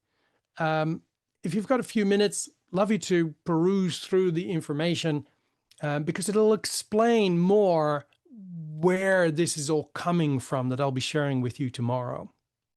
And people will be curious. They'll probably have a little look. And in there, it says that you've got a master's degree in this, and you've been in this industry for so long, and you're a company that turns over so many $1 million, and you get so many employees. All the stuff that would sound boastful if you brought it up in conversation, but done like that, it's socially acceptable, and it's not considered boastful. So that's a very effective way of raising your authority before you shake that hand and start talking to them. That is authority. That is something that so many people don't think, though. Yeah, I wouldn't have thought. I wouldn't have thought all the time. or just standing there doing a presentation. Oh, thank you very much. Nice to meet. I've got this award. I've done that. And they're standing there blowing their own trumpet when they could have just asked someone else to just introduce them, right? And don't write a 1.5 minute introduction. Everybody knows you wrote it by then, right? Just short. Just share the stuff that would be awkward for you to share. Now, authority is also about believability. And so I mentioned numbers earlier, remember? This is something that people often do wrong, and it's a fascinating thing I love. I mean, all this stuff, it just, yeah, anyway, gets me excited. It still gets me excited after, what, 26, 27 years? Numbers. I was at a business meeting somewhere, and people were introducing themselves and what they did. And the lady, Anika, I think she was called, they were in business services, consulting, coaching, and it was about how employees work together, culture, and that sort of stuff. And her pitch, if you will, she was saying, we helped a company last month, and we managed to save them $300,000. Wow, that's a lot of money. But now imagine if she had said, we worked with a company last month and we managed to save them $287,512.32. Where's your believability now in terms of her claim? It's much higher, right? If I use what which is, and now to put a label on it, a rounded number, I'm damaging my own credibility. Because, well, clearly it wasn't exactly $300,000. You rounded it off to make it a pretty number. And I don't know how much rounding you did. Therefore, less credibility. Where if you told me it was 287,500 and whatever I said before, it feels like it came straight of your accounting software or their accounting software, an Excel spreadsheet or something. It instantly raises credibility. So what do people do in business all the time? They're always rounding off. We've been in business for 25 plus years. Why don't you just tell us it's 27 years? Or tell us since 1999, right? Just, you don't have to come back every year to update that page, right? Tell us the exact time or the exact amount of clients that you worked with or the exact amount of money that you on average help people save. Use exact numbers and people will believe more what it is you're saying. How easy is that? Yeah, very powerful, actually. I never thought about that statement where you just said since. So, I update web pages, update documents, and put on 2026, 2026, whatever. Now it would just be simple to say since 2002, right? Because now I don't have to update it. I never thought about that. Just those little things, people listening or watching, make a difference. Yeah. Because nobody updates what they write. They just say 25 plus and then stop worrying about it. But of course, I do worry about it. So if I got, I think you've seen my email signature on there. It says, 26 years of experience. And for me, it was terrible when it was 25 years worth of experience because it was true, but it felt like a rounded number. So if you're encountering that, as in you look at the figures and you go, oh my goodness, this is terrible. We've saved on average our clients 25% of their, social media expenses or something, right? As in, that's great news, but it feels like a rounded number. That's going to damage my believability. Well, then go to a decimal point. We helped 25.2% of clients, or we saved people so much, right? So now by putting a decimal point back into it, now it's an accurate number again, and we've got our credibility back. Wow. That is amazing. Cool. Authority. How this all just like a domino falls over, right? If you do the right things, you're going to get the right results. Most often. Yeah. And it's funny you say dominoes. Do you know those, I don't know what they're called. It's an old fashioned kids game, or it's like a triangle, and there's lots of little nails like in a wooden board, and you put a marble in the Oh, top, Django. and then it I hits think they the, call it Django, don't they? Or isn't that one of the, it might have been a brand. Yeah, I know what you're talking about. could be as in, Where yeah, it bounces all over the place and it could fall, yeah, it falls exactly. You're into a right. So every trap at the time it bottom. hits, yeah, exactly. So, it hits one nail, and then it can go either left or right, Yeah. right? And then it hits the next nail, and then it can either go left or right. And so I imagine that's what persuasion in a situation looks like. Every nail, every level is a moment where you can do something to increase or decrease the chances that somebody will cooperate with your request, right? And so when you do something right here, if you do it wrong at the first step, you can never ever get to the most optimal outcome, right? And so you're going to miss a number of opportunities. And if that marble ended up right, all the way to the far end, right, you would have the most optimal situation of getting things right. But what happens too often is that, we end up somewhere in the middle or further to the left. And so we've got all this success that's being wasted. There's like a moment of truth, especially like I described before with the website, right? What's the image? What state are we putting people in when they arrive at your website? What do the buttons look like? Are you using one button, two button? Is there social, is there a persuasive information about the fall? All this stuff, they're all little moments where that marble hits a nail and it either goes the wrong way again and our chances are reduced again. Yeah, it's amazing though. I like the visual though of it hitting a nail and going one way or another. Um, I think so many people though don't realize that deviations happen. All you can do is limit the amount of deviation to the poor side, right? But by working on this, you're going to deviate more the going to the proper side of the nail than the opposite side, but there's still no guarantee. It's still a 50-50 because we're dealing with human nature. We're dealing with people and where they're at in their lives. So all of this can increase our odds and improve it Yeah. dramatically. Just there's no guarantees. You have to try, right? Every, Yeah, and it is all about increasing our chances of getting cooperation. This is not like magic. It doesn't mean if you use this, people will say yes. It's also not that you present to someone, they say no, that somehow you pull something miraculous out of your pockets and now they're going to change their mind. Although there are situations where you can turn a no into a yes, but I'll leave that for when I do training with people. But what's also interesting to realize is that either we can use persuasive information to help us in a very powerful way, or we can fail to use persuasive information and then it doesn't help us. But there's a third possibility. Too many people accidentally use a persuasive principle the wrong way, and it now actively, very effectively works against them. I can give you an example. Do you think we'll have time? Depends what you're looking at for time. I figure we got another 20 minutes or so, and we still have to go through stage 3 and a couple other things. So you tell me. Okay. If you have time, go Well, for it. okay, I'll keep it short. Okay. Okay. So I'm part of a networking organization, and one of my colleagues in there, one of my friends in there, she needed a replacement while she was overseas, and she sells first aid training. And as in they do theory online, then come into your business and do the practical to keep, less time involved that way.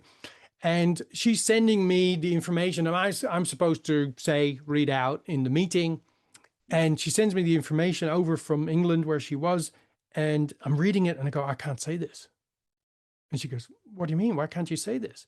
I said, because you're trying to convince people to do first aid training with you.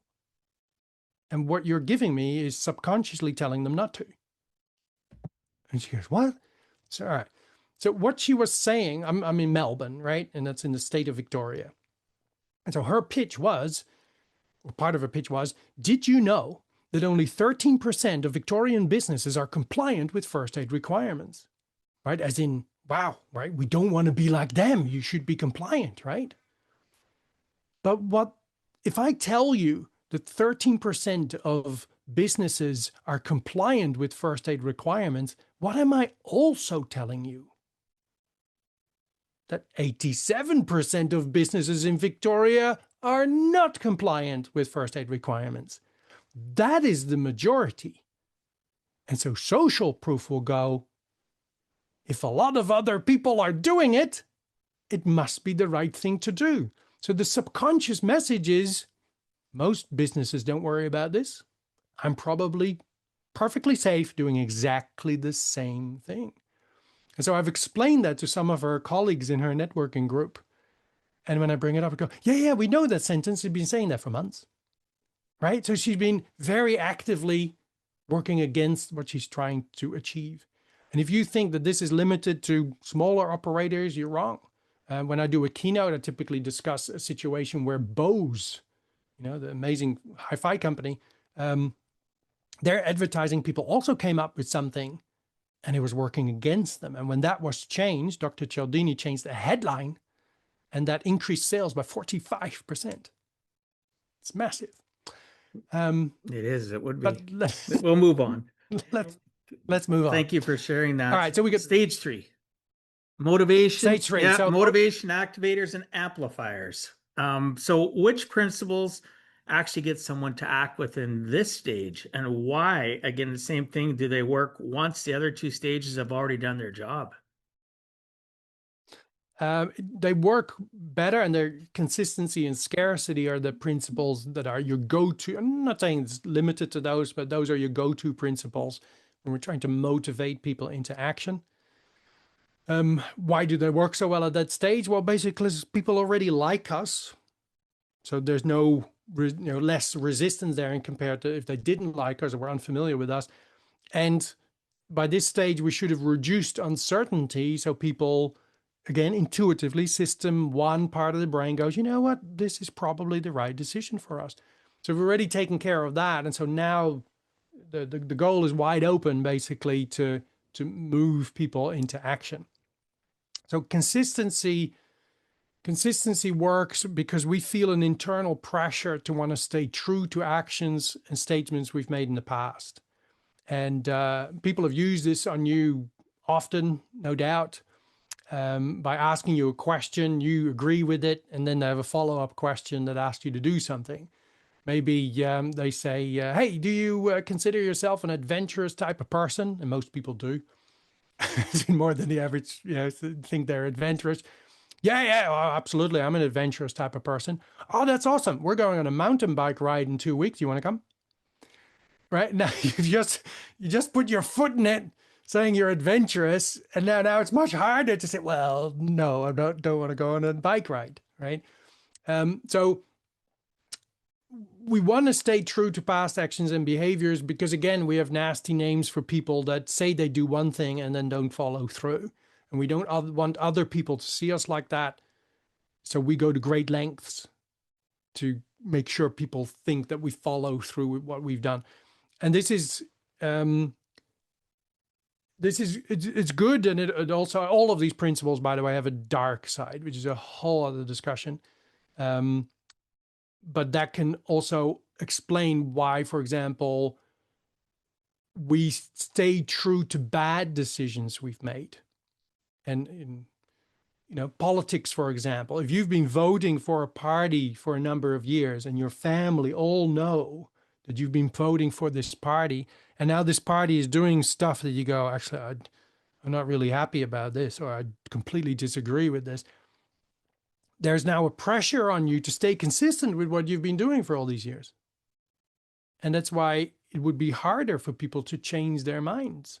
And also in light of or in front of other people, where what we should realize is that in light of new information, people who are responsible change their approach, right? And that's easily then also defendable to other people. But anyway, that's a different story. So with consistency, what we want to do, we want to either discover if that person we're dealing with has already made an active statement or action in the past to which what we are proposing is logically consistent, right? Let's say you're approaching a company, and in their mission statement, it says that they care about the environment. And your service, your business has an element in it that supports the environment, right? So by you raising that, we're absolutely delighted to be talking to you because we know that you are dedicated to the environment. And what we are proposing is this and this and this and this. And as you realize, this has a positive impact on the environment, right? Now, what I'm proposing is logically consistent with what you did in the past. And so it'll motivate people more to want to stay true to that. What we can also do is we can create opportunities for people to reveal what is important to them, and then make sure that our proposal is in line with that, which I think is highly ethical. And so in a funny way, before I did, are you an adventurous type of person? But it was essentially the same thing, right? As in, ask somebody to reveal something. I don't want to blow the surprise, but in my podcast, and I think it's episode number 8, I'm talking to one of my colleagues from the Cialdini Institute, and he runs a number of dental clinics. And he introduced a single question inside the patient intake form. As in, people sit there, first appointment, they have to fill in all the details, their insurance details, their medical history, that sort of stuff, right? One question was added to that. As a result of that single question, where people made a statement effectively, as a result of that single question, case acceptance, which is what it's called when a patient of a dentist says, yes, dentist, I will do what it is you're recommending, right? That's case acceptance. Case acceptance went up by, I think it was 33.5% across 4 clinics. Wow. With a single question, right? And that's powered by the principle of consistency, getting somebody to make a truthful statement about what's important, and then later on presenting your solution that is in line with that proposal. Consistency is a special principle. I share a lot more with you than I normally do, Dwight. I trust your audience is appreciating it. I'm appreciating it. You know how, not every CEO is the same, right? But sometimes you meet the CEO in charge of a big company, and they can be particularly difficult to persuade, right? Difficult to convince about what it is you're saying. You might share with them that so many other company directors have used your services and were happy. They don't care, right? You could skillfully bring to the surface that you are a genuine expert and you have specialized skills in this area. You really know your stuff. And they just don't care. Why? Because it's probably an attitude thing or a personality thing. They've come to that position by not so much listening to other people, but to go with their gut feeling, listening to themselves. Right. And so they don't care about social proof. That's the opinions of other people. Don't care about them. Right. And well, maybe you're an expert, but, I should listen to myself. And so that can be exceptionally challenging. And so if you deal with those type of people, or you're at that level, the principle of consistency can be incredibly powerful with those people. Why? Because we're essentially allowing them to persuade themselves. You're linking it back to things they have said before. And who's the person they listen to the most? Themselves. So consistency allows them to do that. You're linking it to what they felt was important. So that's a really cool dynamic. And that's why consistency, again, all this stuff, so many strategies that we can't cover, but consistency is very powerful. The most common made mistake with consistency that I see with people that think they know what persuasion is all about is that they think it is about them acting consistently. right? As in, oh, I say I do this and then I do it, right? We have a newsletter that comes out every 2 weeks. It's very consistent, right?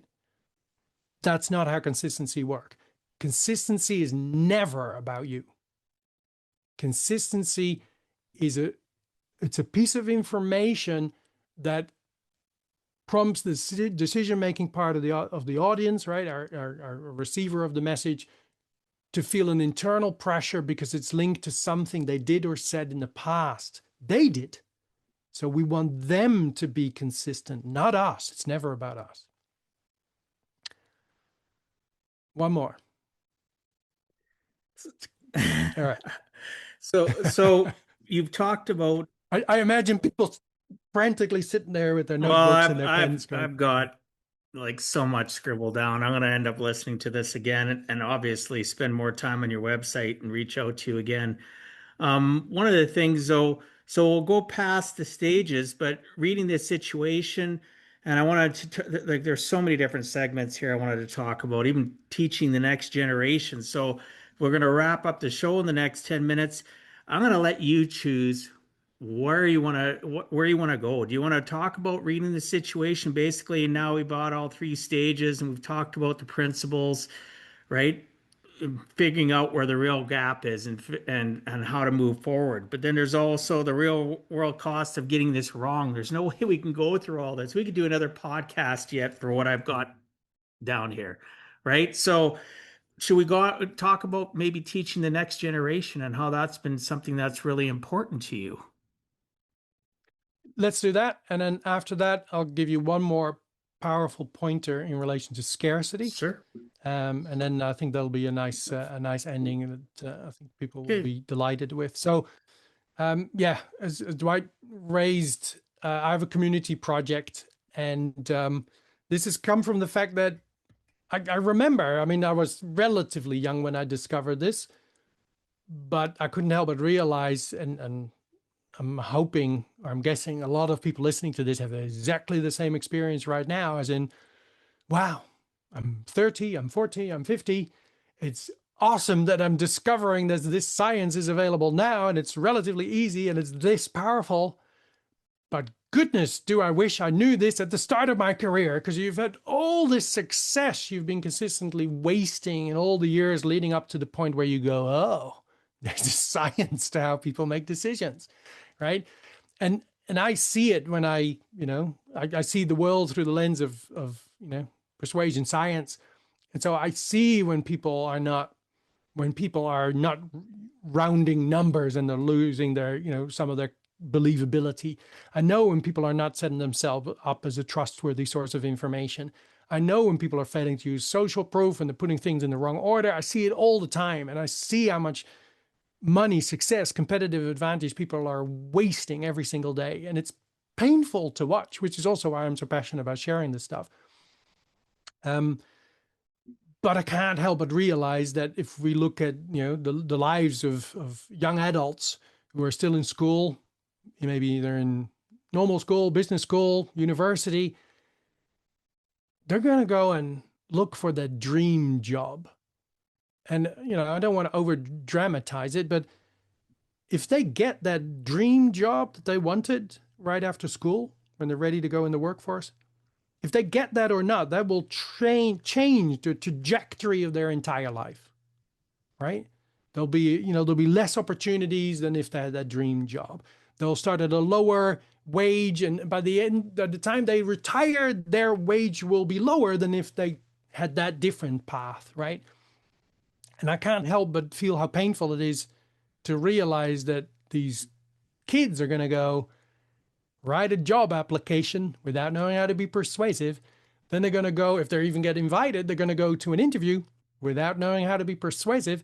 And goodness, they might get hired. Now they're going to have wage negotiations without knowing how to be persuasive, right? It's just lose, lose, lose, right? So I've sort of taken it on as my community project to donate my time and expertise to help the young adults to learn about this. And so if anybody listening, if you're a parent, if you're part of a parent committee, if you're a professor, teacher, a dean, a principal at a school, reach out through our website.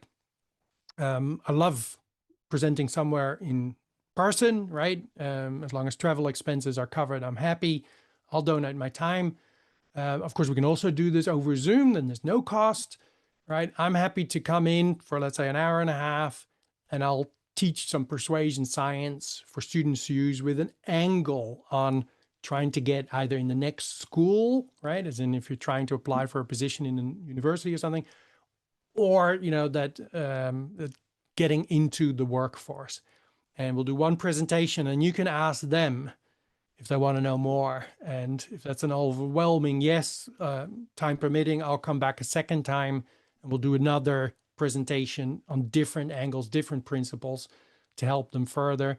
Of course, I can only do that for so many schools in every given period of time. So I normally do it, maybe once, let's say, in a 2-year period. So schools can get all their students from a number of year levels together to listen to this. And then I won't be back for a few years. And we can repeat it 2 or 3 years down the track. But yeah, that's my community project. So that's awesome. Yeah, that's if anybody can help with that, that's great. That's fantastic, though, that you're giving back. So many people, they're satisfied giving when they receive, but so many people don't understand that you can give and you don't need to receive money back, but you can receive appreciation, gratefulness, gratitude. You can, even when I've done education sessions, done workshops and trained people, you don't always know if it changes people, but I know if I've affected one person, it was worth every moment I gave of my time for free, right? So it's good that you're doing that.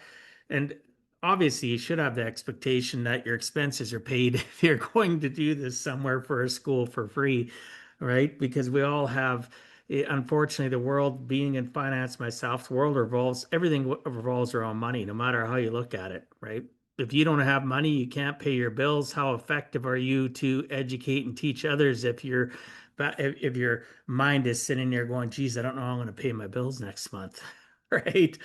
So good on you for doing that. And then you mentioned you wanted to talk about one other thing before I ask you the final question.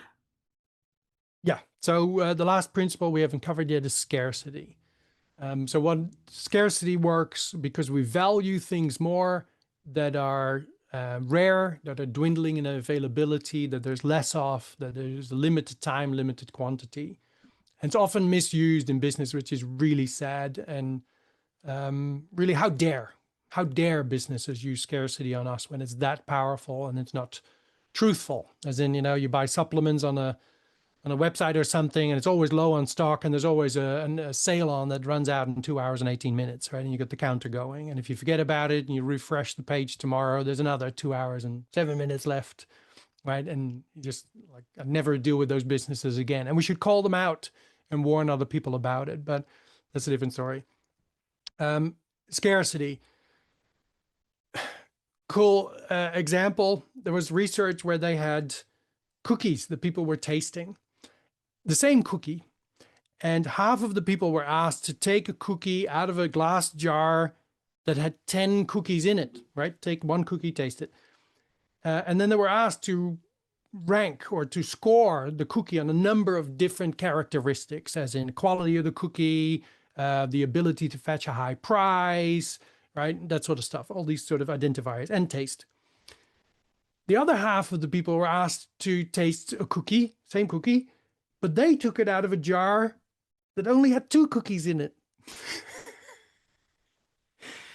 I just think it's so awesome, human behavior, right? So it's the exact same cookie, right? But it came out of a jar that only had 2 cookies in it instead of 10. And those people that took the cookie out of a jar with only 2 in it, they scored it higher in every single category except taste. Because we value things more, but our experience doesn't change, right? Of having it or using it, eating it. So we value things more that are scarce and dwindling in availability. And what do businesses do wrong so often is that science knows that you can easily be twice as persuasive, twice as successful by pointing out to people what they stand to lose instead of what they stand to gain. And yet in business, we tend to always tell people what they stand to get if they use our product or service. And let me hit this home with a study. There was a company and they do home assessments to investigate the insulation value of the house and then tell you the financial consequences of, basically if you insulated your house, right, that would have an effect on your finances. And so they did this. And so it was a lengthy assessment. And at the end of it, people were sat down, I guess, and told the consequences. So half of the people were told. And of course, the monetary value or the impact would be different for every house. But let's take $1 a day as an example. So half of the people were told, if you insulate your house fully, you'll be able to save $1 a day. The other half of the people were told, if you fail to insulate your house fully, you will lose $1 a day. It's the same dollar, right? But 150% more people were motivated to insulate their house fully under the loss instruction instead of the gain instruction. So look at your website, look at your brochure. Listen really to what your salespeople are saying. Are they telling people what they stand to gain? You save money, it's good for the economy, you get there faster, you'll be in a more luxurious environment. Or are they telling them what they stand to lose if they don't? Because if they're just talking gain language, you're losing a lot of conversions that you could have had. That's awesome. Finished. I love that. Like I mentioned earlier, Patrick, we could have multiple, we could create a series just of podcasts asking you questions, and we wouldn't even be scratching the surface of your knowledge. So I appreciate everything you invested. The extra stuff you've given that you've said you haven't given in other podcasts. I appreciate that.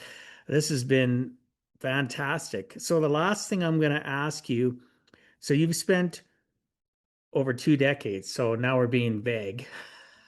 What was it? 27 years you're at? 27.4?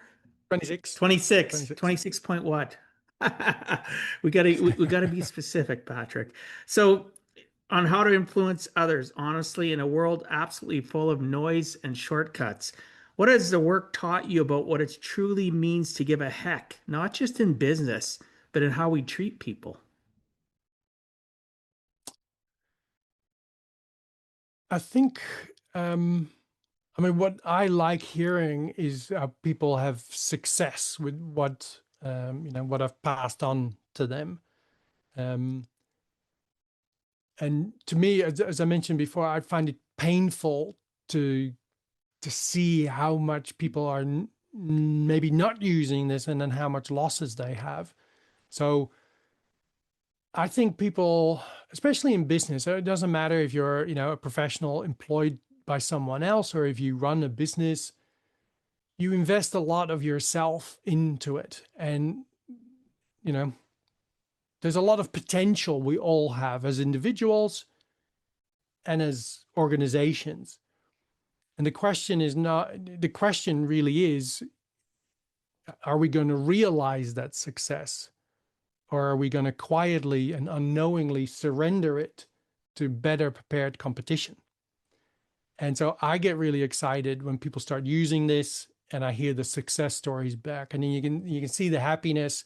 But what I hear is that they're just being a lot less ineffective in what was truly theirs to have. It was sitting right there on the table. So that's what excites me. So I suppose that's me giving a heck. Perfect. So thank you, Patrick, for coming on. I appreciate you. Across these 2 episodes, the thing that keeps coming back for me is that influence done right is never about getting one over on anyone. It is about understanding people well enough to actually serve them and then respecting them enough to let the decision come from within. You said in our first conversation that when a decision comes from within, people stay changed after you walk away. That is a line I'm carrying out of both of these episodes because so many good people hold back from selling or promoting themselves at all when the real problem was never the selling. Patrick, just to reiterate from episode 1, where is the best place for listeners to find your work, get the book, and connect with you?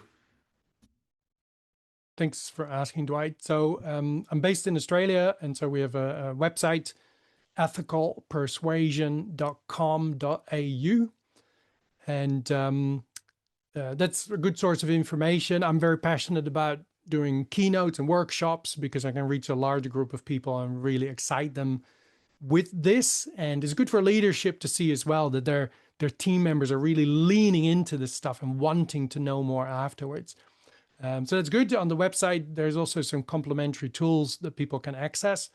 As we no doubt joked about last week, we have a downloadable ebook for which you don't even have to put your name and your email address. You can just right-click and download. So it's a true gift.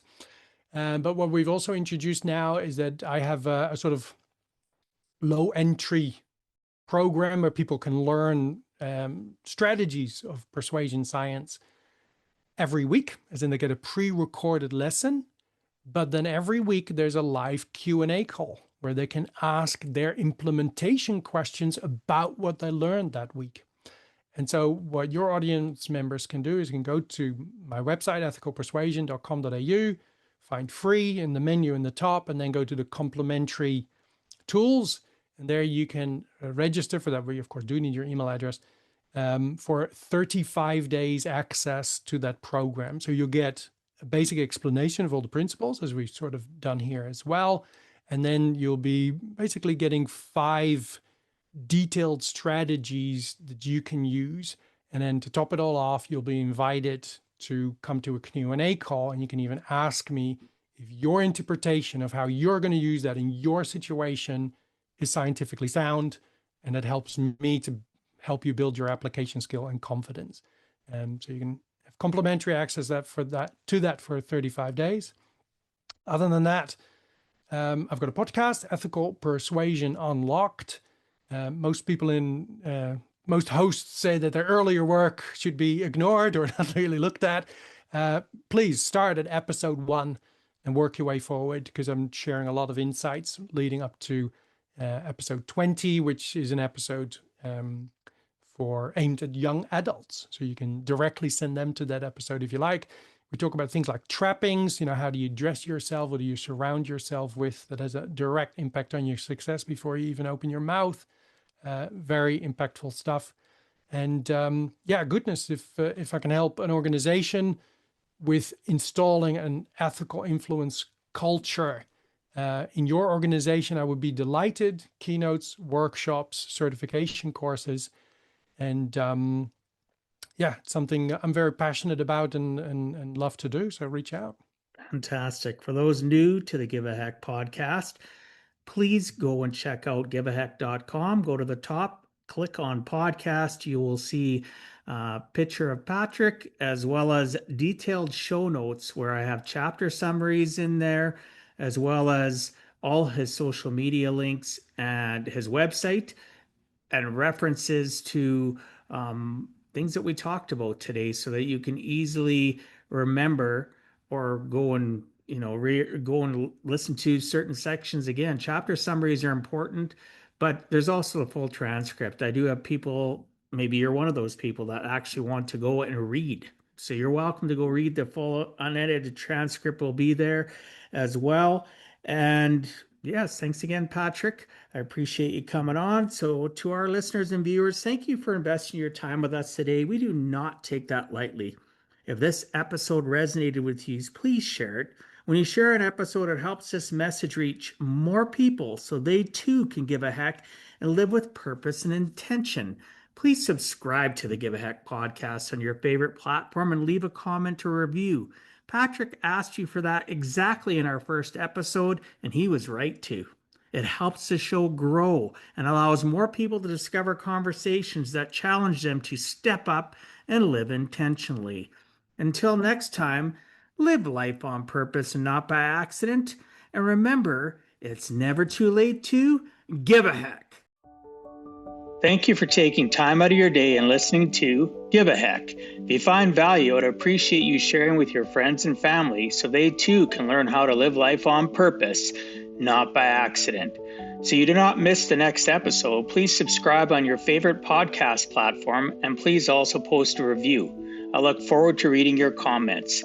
This has been Dwight Heck. If you want to check out other podcast episodes or today's show notes, please check out my website, giveaheck.com. And until next time, together let us all strive to give a heck.